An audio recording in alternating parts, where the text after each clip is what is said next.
What's cracking, people? Anansi here, and welcome back to Ninja Gadien. And the last one, we crashed a train. Not very stealthy for a ninja. Then again, it might be misdirection. You never know.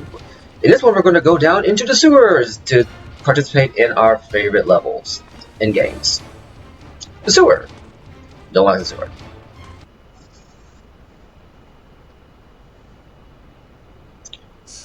Chapter 12: The Aqueduct. The Armor's organization has crumbled. There is no need for you to stay in the now silent capital. No kidding? No kidding. And they were kind enough to give you a nifty refill here in case you feel that you've been beaten like crazy. So, in the last one, so now we're inside the sewers. Because every game needs a freaking sewer level. Now, I don't remember too many games I've done for the channel so far where there's a sewer level. I had one that was kind of a sewer level. I think it's San Andreas. Then there's the there was the underground in Sonic Adventure, and Adventure 2 there was Aquatic Cave. So yeah, I've done a couple of them. So I guess what I'm trying to get at is, what do you guys feel about sewer levels? Because I think they stink. Thank you, I'll be here all day. But no, I feel like they don't really do much with them, and half of it is because most sewers, if my understanding is correct, are not this big. You really actually can't walk around in a sewer. At least most modern sewers, anyway. So that's one way that Hollywood and other media gets these completely wrong.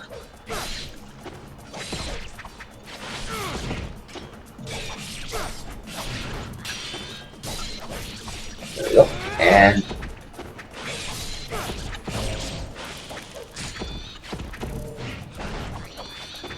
yeah, so I mean, I don't really mind most levels. I think for me personally, the level archetype isn't what's important, it's what you do with it.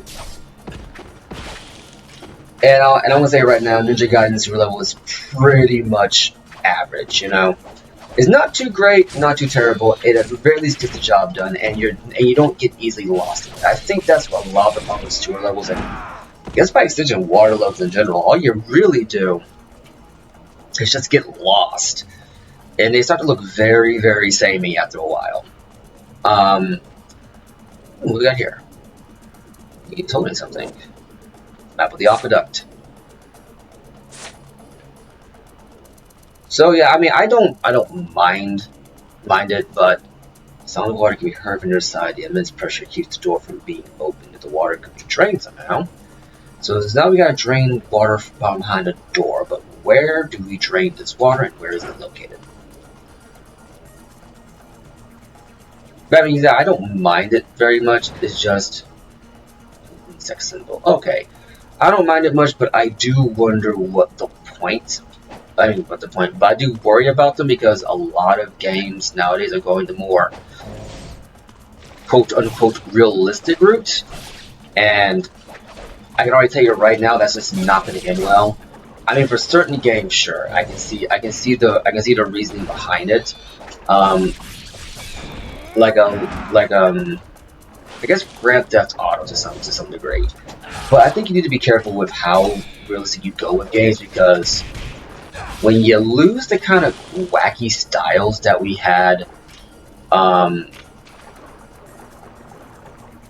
keep this open and save real quick because I know what's coming up next.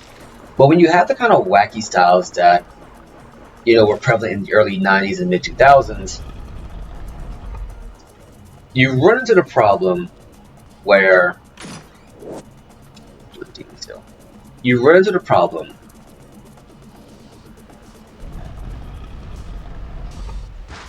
this only means good things.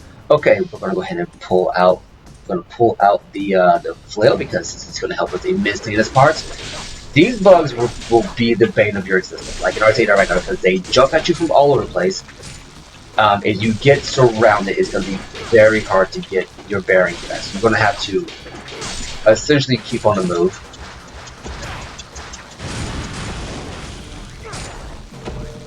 And do that, because they do a lot of damage very fast. Now, in this confined space, if I could get the Lunar Staff's special off, this would be a piece of cake.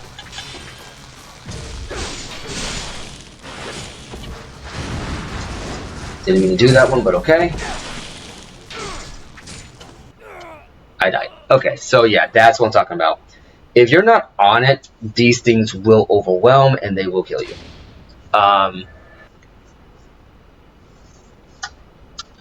yeah, no, I mean it's like, I don't mind most aquatic levels. I think the only one that's ever actively gotten on my nerves is the one from the one from GTA 5. You had to do that particular underground level because it is. No, not GTA 5. It wasn't GTA 5. Which one was it? There was one I had to do that I remember annoying the ever-loving crap out of me, but I can't remember what it was.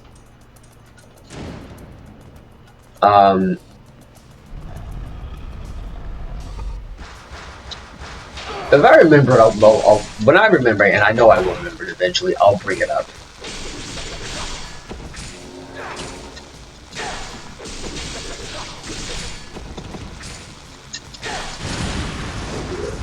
These here.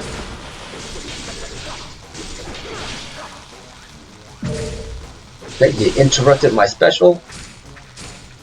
Yeah, I'm gonna need you to get off of me.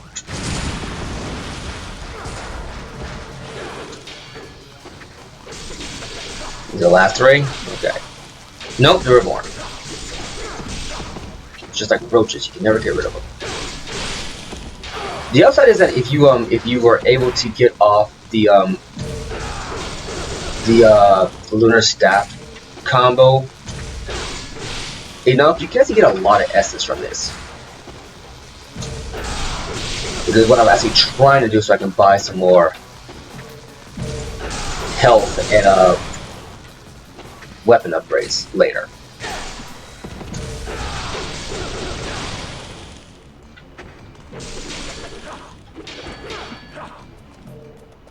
Alright, there we go. I am definitely going to be saving immediately after this because, no. But yeah, what I'm getting at more is that a lot of level designs, when they bring up these tropes, they don't really work because they rely so heavily on, like, confusing labyrinths and annoying enemy placement. You just saw an example of at least the annoying enemy placement of it, of this particular section, but, I mean, hey, what are you gonna do? Ooh, a Muramasa statue. How many essence orbs did I get from that crazy bout?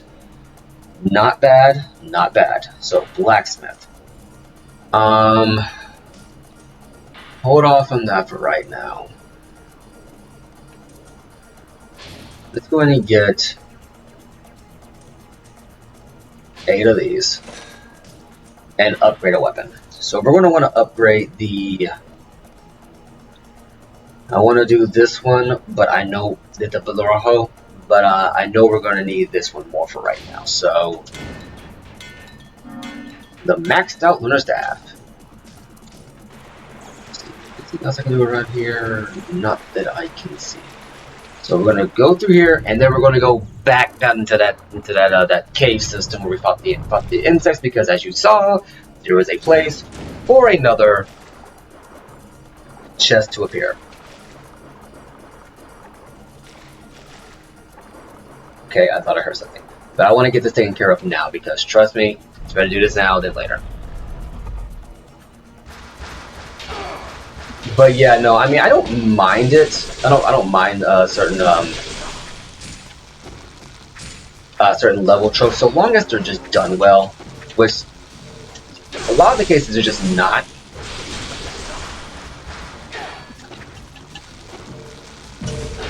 There we go.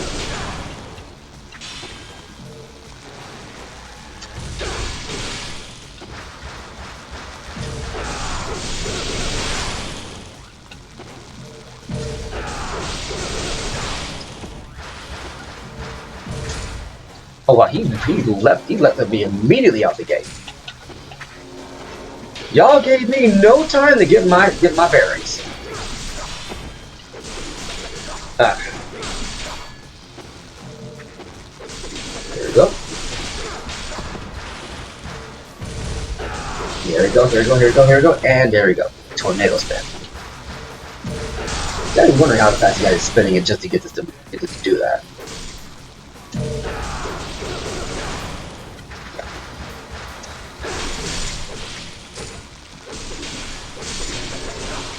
Some of the health. But yeah, I mean, we're gonna. But yeah, the sewer level here doesn't really last too long. I think the worst part of it is that when you're first playing through it, it is confusing. I know when it turned around here a little bit, but at the very least, you'll see how easy it is to get turned around, even the simpler.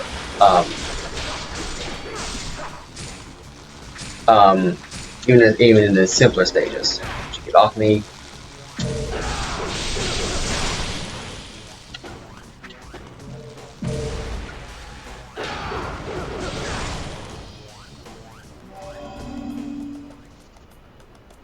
And just like that, we're done. I had to go through 5 of my freaking essence, of my healing, and I just had to get a rebirth talisman.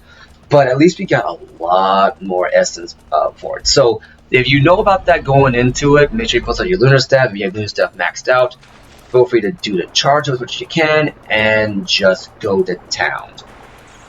We're actually 2,000 off from buying from Angel for another talisman rebirth. I believe the total number of talismans of rebirth you can hold inside Ninja Gaiden 1 is 3. You can hold 3 of them. But any more than that, and you're asking for trouble. Well, not asking for trouble, but you can't hold any more than that. So we're going to go ahead and max out Rachel's Warhammer right now. And then we're going to do one to the Delabro. We're actually not far off from maxing this one out. Fun fact, when I first got this thing, I think I actually got it in the sewer. Like, where we are right now, because I didn't find as many, as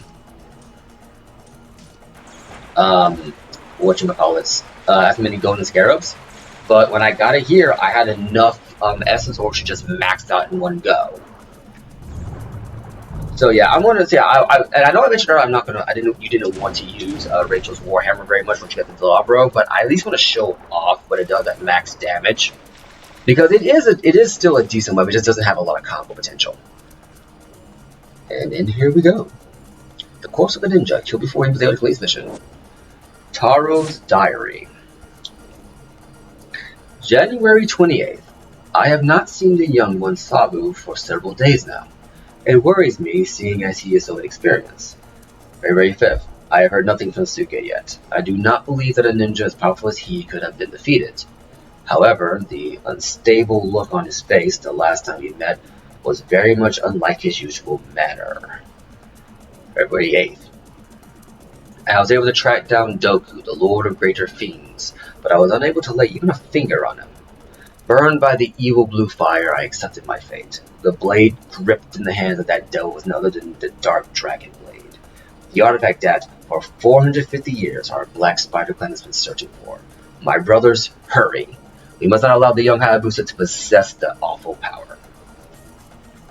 So yeah, I don't know if you've been paying attention, but we have been getting a lot of side stories along the way. I think if you go into info, so we have Suki's diary, we have Taro's diary, and that's it. So luckily Suki's diary, so it made mention of Rachel, and Taro's diary made mention of Suke and Sabu. We have yet to bump into Sabu, so hopefully we'll bump into him and get his side of the story. So I'm kind of all over the place right now. So yeah, I mean, it's just with regards to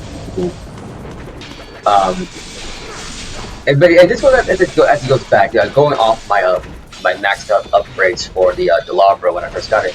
It goes back into my issues with regards to the first Ninja Gaiden. I mean, yeah, sure, you have all these weapons you can use, but you really only end up needing like I would argue your Dragon Sword, your dual swords, the Lunar Fang for when you just need to help yourself out, the Gregorian Flails for enemies like the bats and the spirits, and the Delabro and Warhammer for specifically the heavier enemies. Other than that, you don't really need them very much, and even then, it's double, so we can next we can do more. We have another one of those, and I believe that's the last one in the game. Unless I'm mistaken, because I believe you can only hold a maximum of 5 as Ryu. I believe Rachel gets a maximum of 3? I want to say 3. We got water here. We got a golden scarab here. What do we got here? A red pedestal with a curved depression facing to the left. So we gotta do something like curved depression. But yeah, it goes back to like we have all these weapons we can use, and a lot of the enemies we fight, I would argue, don't really test our abilities with them. You know, in later Gadien games, you can pretty much beat the game with any weapon of your choice. Like, there's no jack of all trades weapon. There's There's no weapon that is specifically suited to a specific enemy. You just have, you literally just have to deal with, whatever the immediate threat is, and you can use any weapon at your disposal. Yes, you have weapons that hit harder, and if you want to do more damage, sure, that's definitely a viable option.